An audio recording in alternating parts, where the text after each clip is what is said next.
guys, how are you? So I did my makeup today saying that I was going to tape a vlog for you guys, and I am gonna tape it by the hook or the crook. That is my promise to myself and to you guys. No matter how busy the day gets, I'm gonna tape this vlog. Anyways, so today I said, hold on, let me get my thoughts together. All right, so my last vlog, really short and it was really quick. I told you that it was 1 year since I've completed chemo. So literally 1 year, we celebrated and everything. But I want to take it back to the very beginning. I want to talk to you guys about, what I really want to do is to help anyone who has just been recently diagnosed or looking back on their thing. There's always good when we can come together and help each other as best as possible. And so what I want to talk about is when I got diagnosed, right? So I'm gonna be talking about it while I remove the makeup off my face, right? The first thing, hold on it. Thought I had everything, but the first thing to go would have to be my lashes. And I'm very proud because I put these lashes on myself. And trust me, I'm a buff fan, so I'm gonna know how to do all this makeup stuff, but I'm getting there. I'm practicing. And I think I did a good job. Anyways, so when I first found the lump, I was just laying down on the couch and I felt something in my wrist. Like when you're talking on the phone and you rest the phone on your chest, like you'll rest it down on your chest. And I did that and it never quite sync how it would normally, your breast fluffy, and it didn't sync. So I was just like, what going right there? So what's going on? And I told my friend, and my friend was like, go and check it out. Now, to everybody, go and check it out. It seems simple, it seems easy, but in that moment, don't catch me afraid, I definitely was hesitant. I wasn't as hesitant as some people. My hesitation was like a week, 2 weeks, because what I said to them was, oh guys, my period's coming, my body is always behaving like a crackhead. Maybe that's what's causing this. So I waited for the week, the 2 weeks, for something to show that my breast wasn't acting up. It was just my period or whatever. And after 2 weeks, the lump was still there. The lump was still there. So my friend came, she stayed on me. She was like, have you gone and gotten it tested? Have you checked it out? Do you know what it is? And I kept avoiding her and not listening, and she just would not ease up. So big up Kim. And I went. And when I went to my general practitioner, Dr. Ho, and I said, hey, this is what I'm feeling. And what's happening is that this side of my breast, the left side, feels a little heavier. It feels fuller than normal. And that's why I thought it was maybe my period. So he says, all right, I'm gonna check it out. Go ahead and lay down on the bed, let me examine it. So I said, all right, cool.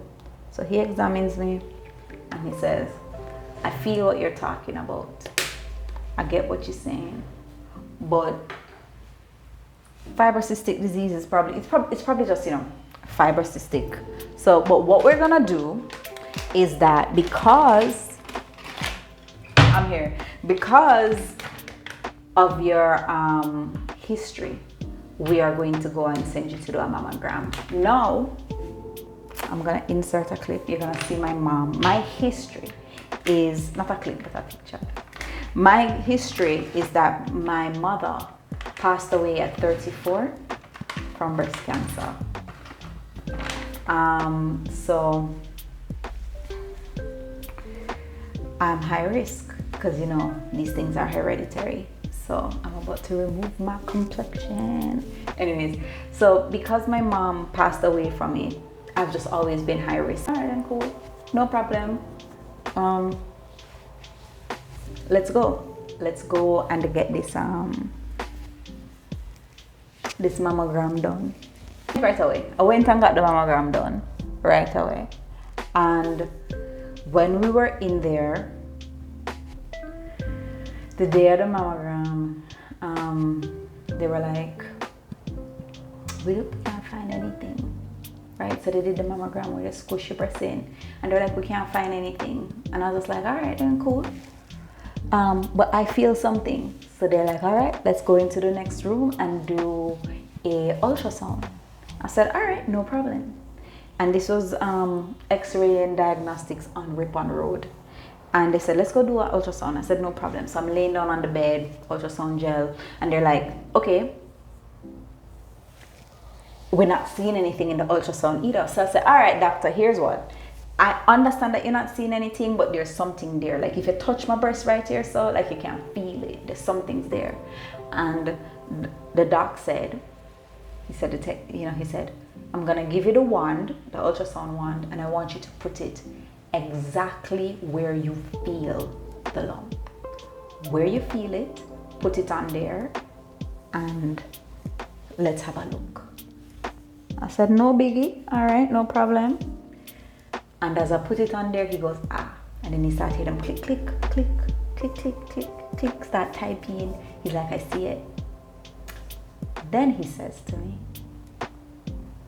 it's not a cyst, there's no fluid, but don't worry, it's very small if it's anything. And in that moment, I knew that I just didn't have that kind of luck where it would be something else. And so I said, what do we do next? He said, we're gonna have to do a fine needle biopsy, and that is where we're gonna inject it into the area, take it out, and send the sample abroad to see if it's cancer. I said, all right, let's do this. He says, all right, make an appointment and come back.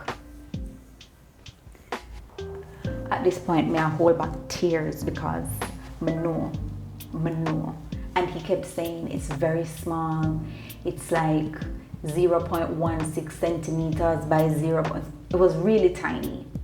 And so I'm just like, all right then. So I'm already planning in my head. I'm like, all right, you know, if this is the case, then no problem. We'll take it out. It's probably a stage 1. You know, I'll take it out. I didn't tell my parents. I told my friends, and everybody was just like, you're a hypochondriac, you know. But they were still supportive. That's how my friends are. They're just like, lad, your body always a betray you, my pussy. But I doubt it's anything. And so the thing with these tests is that they have to send them abroad.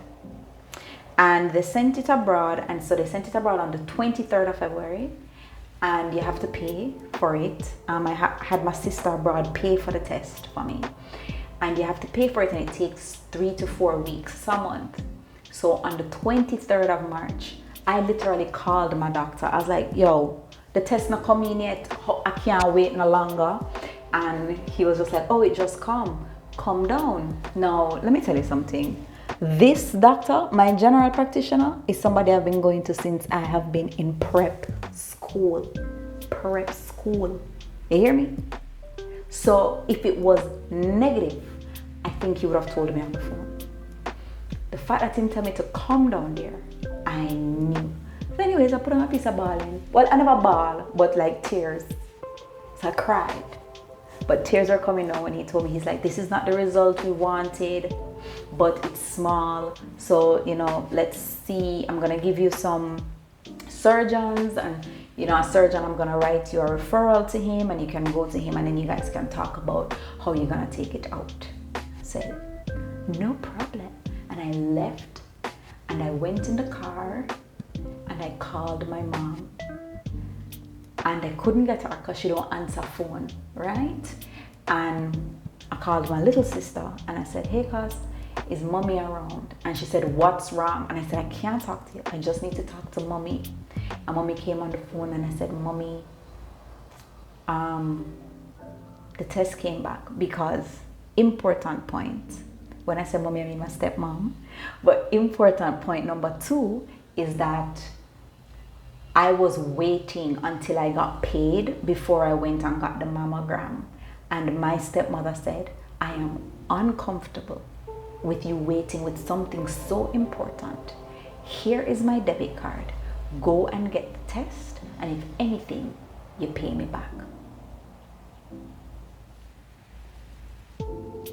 Like every time I think about it, just like the people forcing me to go get tested, my stepmother forcing me to go and get it in a timely manner, just everything. It just makes me just know that there is timing, there is divine timing in my life. Anywho, I called her and I said, hey, it came back, it's cancer. And she said, what? And I repeated myself. And then she said, go home. And I said, she said, did you go with someone? I said, I drove. And I don't remember how I don't remember how I found back my yard. I drove that. Memory. I was in shock the whole way home. I didn't cry. And I went home and then I didn't know how to tell my friends because they were waiting, and I was just sitting down there. So I said to my mom, I can't tell daddy, you have to tell him. I don't know how to tell him. And so they told him. I told my sisters found out, my phone started ringing. You know, everybody's just like, we're in this, let's go. And I'm gonna let you know that when my father found out, his thing was like, let's take it out. So I got the results on the 23rd of March, and we met with the surgeon, and I was in surgery 6th to 7th of April. No itching. And I wanted to know that when they went for it, you know how they kept saying, why I keep stressing when they said that it was small, is that when they went in there, it was 2 centimeters. So just remember, I found it on the 23rd of February. I went and did the biopsy. That's when they inject it. I found out for certain my test results on the 23rd of March, and they took it out on the 6th or 7th because I went in the night, 6th, 7th of April, and it was 2 centimeters. Think about how much it grew in that short space of time. My surgeon was Dr. Charles Royes. Loved him. He was no nonsense. He said, I understand what you're going through, but cry your tears now and get it together, because you can do all the treatment in the world, but your mental is 95% of this fight. And when he told me that, I just dug in and found my strength. He also prayed for me before I went into surgery. When I was going into surgery, you know, he makes you put on, he said, find a low cut bra, a bra that you'd wear, you know, with like your lowest cut. I wore it. And I was like, it doesn't matter, just take it out. And I was like, I don't care if you see the scar. And he's like, you will care. So, and then, you know, they marked me up and everything. And yeah, that's how I found out I had it. That's the whole journey until they take it out. So the next video I will talk to you guys about after it comes out, after surgery. Yeah, we'll talk about that.